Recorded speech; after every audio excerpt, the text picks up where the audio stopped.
Jebem ti mater Josicu. Možda mnogi od vas znaju, ali verujem da postoje i oni koji ne znaju za to.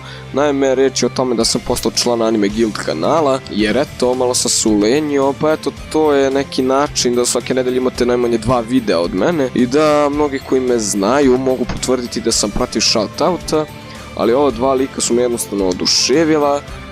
Riječ je o našim anime kanalima. Prvo Ichigo, lik koji za razliku od nas ima daily upload i klipovi su mu sjajno kvaliteta, da ne pričamo o glasu i to. I da, zaista se izvinjavam, ali morat ću još jedan shoutout da dam kanalu Yummy Boss. Znači, za ovog lika važi ono pravilo never give up. Posebno želim da posjetite njegov kanal, jer iako je nemam, odlučio je da pravi anime videe jer to voli, tako da obavezno ih posjetite.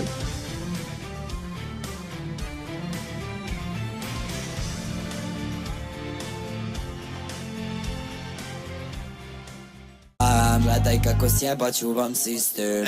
Ti si meni samo seks, prosto seks.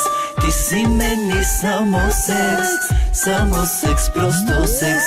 Ti si meni samo seks, prosto seks.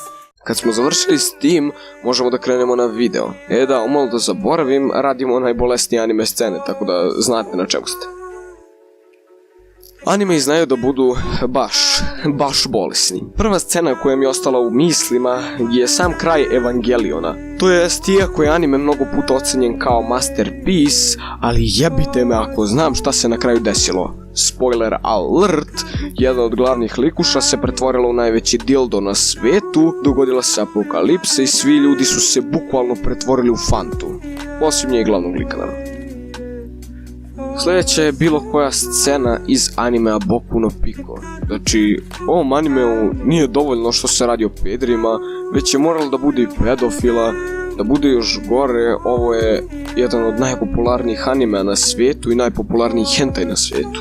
Bože, ubi me šta ljudi gledaju. Sljedeća je scena koju je podigla anime Goblin Slayer, to je scena gdje su goblini silovali onu devojku. Iskreno mislim da je ta scena bila potpuno nepotrebna.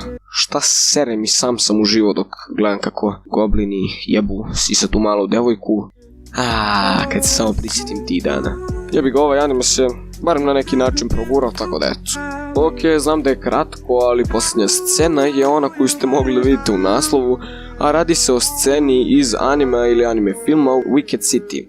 Znači, bukvalno dečko i devojka upali u neku spiku, otišli do njega, kresnuli se i usred jebanja devojka se pretvori u džinovskog pauka koji malo da ubije ovog lika.